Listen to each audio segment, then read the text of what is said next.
নমস্কার, আপনাদের সকলকে সম্পূর্ণা অ্যান্ড সোমাস কিচেনের আরেকটি নতুন ব্লগে স্বাগত জানাই। এখন শীতকাল, বাড়িতে বাড়িতে ছোট থেকে বড় সকলেরই জ্বর, সর্দি, কাশি, হাঁচি লেগেই আছে।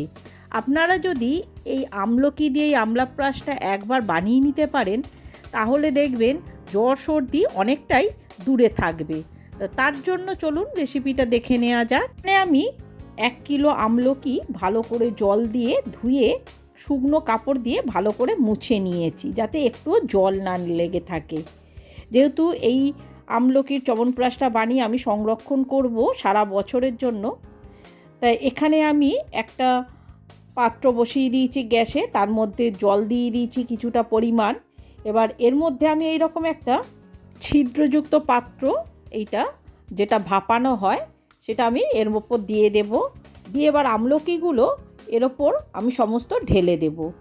আমলকিগুলোকে আমি সেদ্ধ না করে 10 মিনিটের মতো ভাপিয়ে নেব, যাতে এর গুণাগুণগুলো সমস্ত বজায় থাকে। অন্যদিকে এই চ্যবনপ্রাশটার জন্য আমি একটা মশলা বানিয়ে নেব।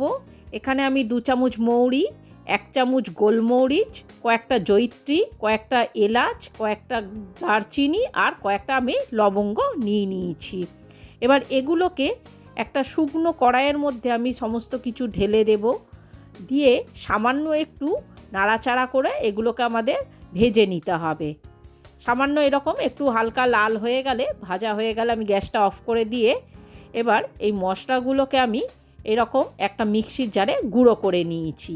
এবার এটাকে আমি সাইডে রেখে দেব মশলাটা। অন্যদিকে 10 মিনিট পর আমি ঢাকাটা খুলে দেখব আমলকিগুলো সেদ্ধ হয়ে গেছে কিনা। একটা চামচের সাহায্যে, চামচটা সহজেই গিতে আছে, দেখতে পাচ্ছেন আমলকিগুলো খুব ভালোভাবে আমাদের সিদ্ধ করা হয়ে গেছে, সমস্ত কোয়াও ছেড়ে যাচ্ছে।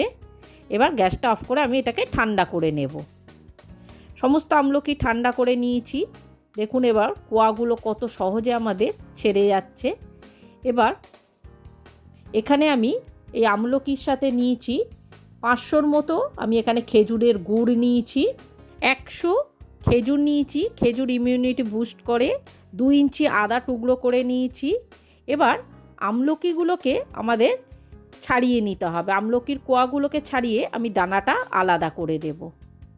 এইভাবে এক এক করে আমি সমস্ত আমলকি থেকে দানাগুলো বাদ দিয়ে কোয়াগুলোকে এক জায়গায় করে নেব। সমস্ত দেখতে পাচ্ছেন আমাদের কোয়াগুলো এক জায়গায় করা হয়ে গেছে দানা বাদ দিয়ে। এবার এইগুলোকে একটা মিক্সার জারে করে আমাদের একটা পেস্ট বানিয়ে নিতে হবে।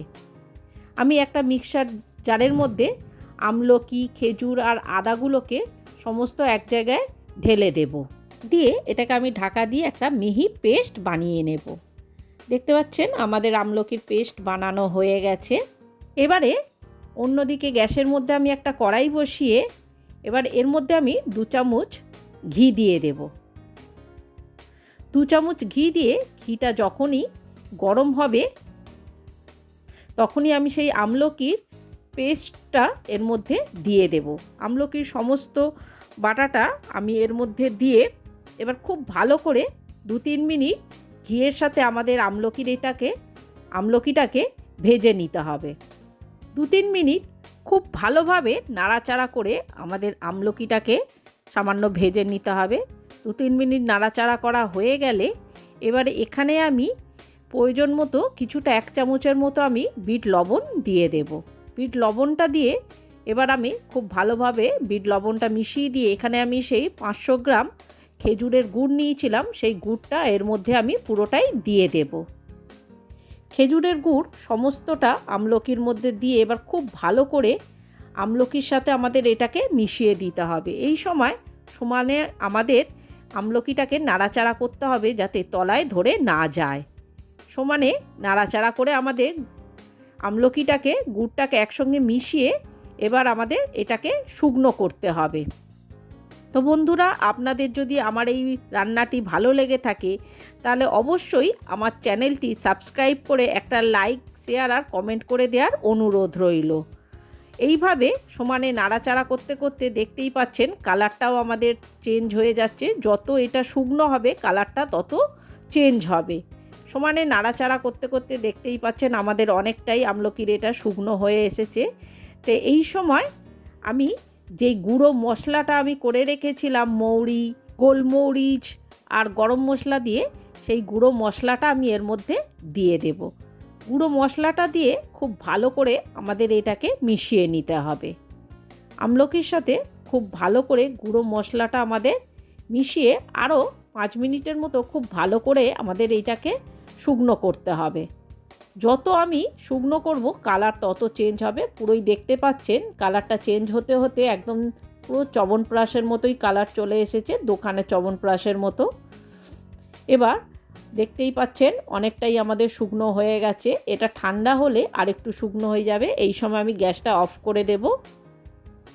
গ্যাসটা অফ করে দিয়ে যখন এটা ঠান্ডা হয়ে যাবে পুরোপুরি, তখন এর মধ্যে আমি কিছুটা মধু মেশাবো। এখানে আমি বেশ কিছুটা মধু এর মধ্যে মিশিয়ে দেব।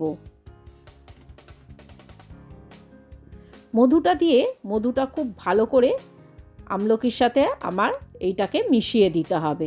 মিশিয়ে দিয়ে দেখতেই পাচ্ছেন আমাদের আমলকির চবনপ্রাশ একদম রেডি হয়ে গেছে। এই চবনপ্রাশের মধ্যে আমি যেসব উপকরণগুলো দিয়েছি সেটা প্রত্যেকটাই কিন্তু খুবই উপকারী, শরীর গরম করে আর ইমিউনিটি পাওয়ার বুস্ট করে, যাতে সহজেই সর্দি কাশি আপনাদের আক্রমণ করতে না পারে। এইটা বাচ্চাদের বা বড়দের যদি দুবেলা করে খাওয়ানো হয় তাহলে জ্বর সর্দি কাশি একদম দূরে থাকবে, ইমিউনিটি পাওয়ার অনেকটাই বেড়ে যাবে। তাহলে বন্ধুরা আর দেরি না করে আমার এই রেসিপিটি দেখে ঝটপট আপনারাও বাড়িতে এইভাবে আমলকি দিয়ে আমলাপ্রাশ বা চবনপ্রাশ বানিয়ে নিন, যাতে খুব সহজেই ঠান্ডার হাত থেকে আপনারা, বাচ্চা থেকে বড় সকলেই ঠান্ডার হাত থেকে বাঁচতে পারেন। তাহলে বন্ধুরা আজকের মতো আমার এই ব্লগটা আমি এখানেই শেষ করলাম। দেখা হচ্ছে আর একটা নতুন রেসিপির সাথে আর একটা নতুন ব্লগে। ততদিন আপনারা ভালো থাকবেন, সুস্থ থাকবেন। নমস্কার।